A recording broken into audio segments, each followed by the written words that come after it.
Grabe, Jomar, proud na binalita at binahagi sa kanyang social media account ang pagtatapos at pagiging graduate o malalapit na graduation ni Carla. Grabe guys, no, itong si Kalingap, Jomar at Carla talagang nagtutulungan po sila at talagang alam mo ba yung kung ano yung achievement ng isa ay promote at talagang binabalita na talagang proud sila sa bawat isa.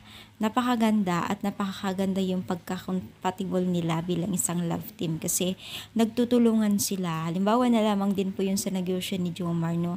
Pinunomot din ni Carla at kung ano man meron din si Carla na dapat ibahagi sa social media ay talagang hindi nagdadalawang isip agad itong si Jomar na ibahagi din. Nakakatuwa lang talaga guys kasi bibihira lang baga yung mga ganyan na love team or yung fake na pagmamahalan, 'di ba?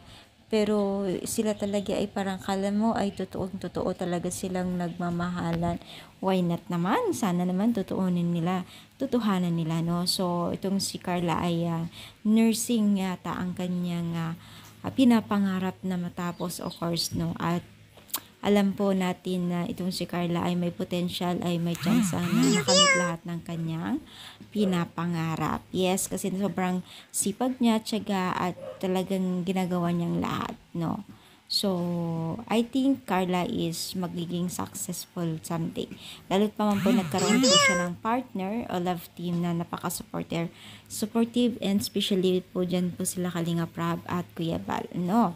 So, ano niyo masasabi dito sa ating pag-support today's video? Siyempre, i-comment down na po and follow po ang ating video. Thank you so much. Sana supportahan po natin sila Kalinga Prab. Thank you and God